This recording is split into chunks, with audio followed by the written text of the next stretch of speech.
The best-selling watch that Grand Seiko makes, the Spring Drive Snowflake, has a lot to answer for. It's the watch that made a lot of confident watch collectors question who they really are, what they believe in, turning die-hard Swiss mechanical devotees to thinking unspeakable thoughts about Japanese quartz. Well, if you think that was giving you pause for thought, wait until you see this, the SLGH017 Night Birch. Want to save money on your next watch? The Watchfinder price promise means you'll get the best price. Search Watchfinder to discover more. You might remember back in 2020 that Grand Seiko bucked its trend of creating sub-Rolex price pieces when it announced the £8,500 SLGH009 White Birch, which was speculated to be the new flagship piece to take over from the long-serving Snowflake. The subtle snowscape that blanketed the dial was replaced by a striking, impactful representation of the white birch tree forests that surround the idyllic Shizuku-ishi studios, where Grand Seiko builds its mechanical movements. Opinions were divided, not on whether or not it was a good-looking addition to Grand Seiko's nature-inspired repertoire of dials. It was, but whether or not it was good enough to turn eyes and thoughts away from the Snowflake. It's like trying to tell me the SF90 is a better car than the Enzo. It is, I know it is, but the Enzo was the one I grew up with. It's the one that turned my head first. Just like the Snowflake first made me think about turning my back on Switzerland, if just for a moment. The biggest problem the White Birch has isn't how good it is, it's how similar it is to the Snowflake. That's a tricky decision to make. Buy the Snowflake, which has the OG dial and costs less, or buy the White Birch, where literally everything else is better by a factor of 10. The answer, it seems, is simple. Make the dial a different colour. Enter this, the SLGH017, the Night Birch. Now you know what it's like to work some pretty hefty overtime deep in the birch tree forests of the Shizuku-ishi studios. It also completely transforms the watch from the Snowflake's young pretender to a mature evolution of the Grand Seiko lineup. Basically, if your wallet can stomach it, you can have one of these and a Snowflake and not think you've gone a bit mad. It is exactly the same dial, same troughs, same ridges, only in black, and that does more than you might first anticipate. The triple wide hands and markers are more impactful in stark contrast, which you might think would be a bad thing considering the size of the things, but given the watch's generally more bullish appearance, it works. It works better, actually, like it's committing to the look rather than trying to mask it in a last-minute crisis of confidence.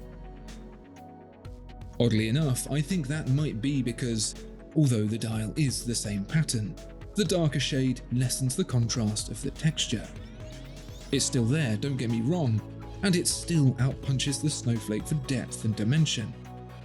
Don't think this is a polar bear in a snowstorm kind of situation. It's more that the light and shade of the dial compete in a different arena to the markers. For a nice little touch, even the date window's been inverted to white on black as well. The White Birch comes in both mechanical and spring drive variants, so it's a reasonably safe bet to suggest this Night Birch will eventually come with the automatic spring drive 9R-A2, but for now it gets the mechanical 9S-A5.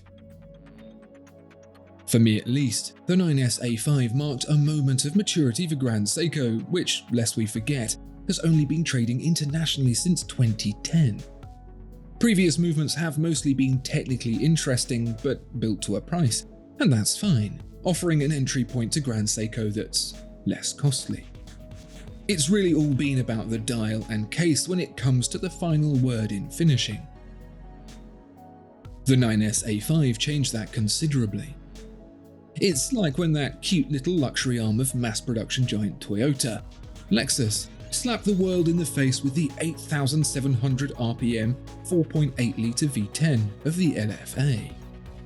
It was the moment we learned they weren't mucking around. The 9SA5 is not mucking around either. First of all, look at it. The design, the finish, it's better than Rolex. It's better, dare I say it, than Jaeger-LeCoultre. I'm going to go out on a limb and say I think the 9SA5 gives even H. Moser something to think about. I mean, first off, I don't think I've ever seen rubies so big. Grand Seiko can do it because they grow their own. And then there's the structure. I couldn't tell you if splitting the bridges into those flowing shapes is better for accuracy. It probably isn't, but it sure looks good.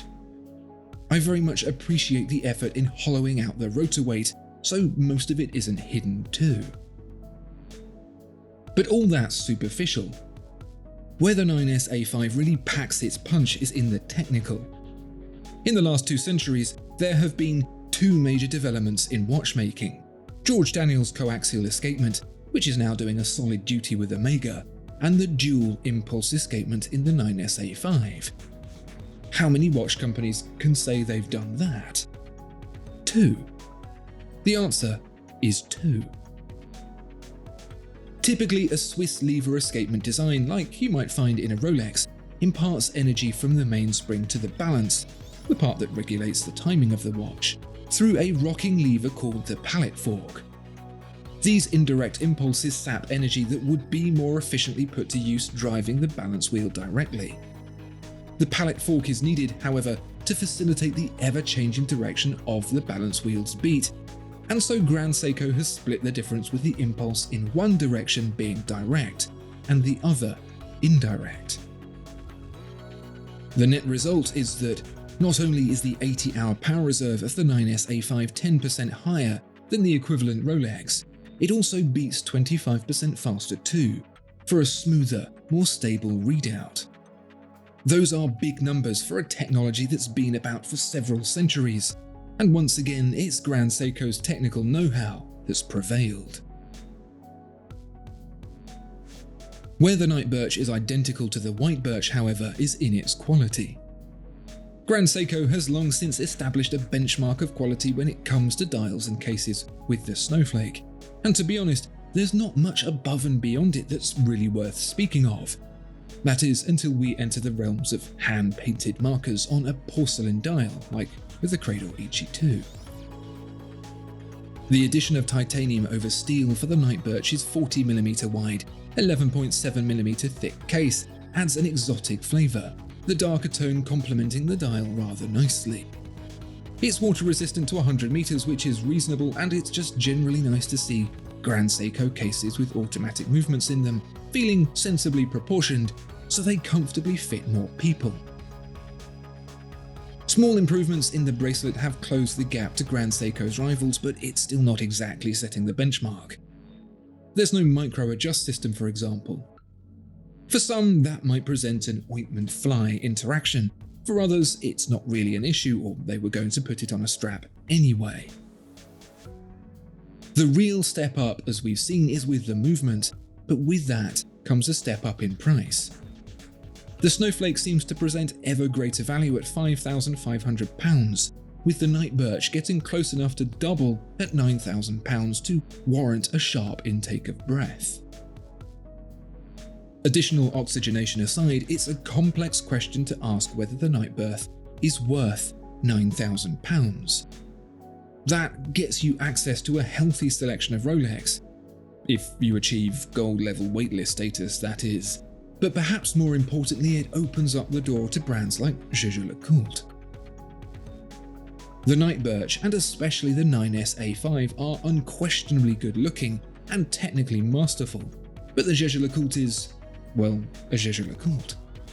And I think that's how most people are going to split this one. I can't tell you which to go for. I can tell you I think the Grand Seiko presents a more characterful choice with a better movement, but I could also tell you that Jaeger-LeCoultre has kept all 3 of the holy trinity of watchmakers in business. I suppose it comes down to whether you're looking to the past or to the future. Grand Seiko doesn't have a leg to stand on when it comes to a head-to-head with Jaeger-LeCoultre's history.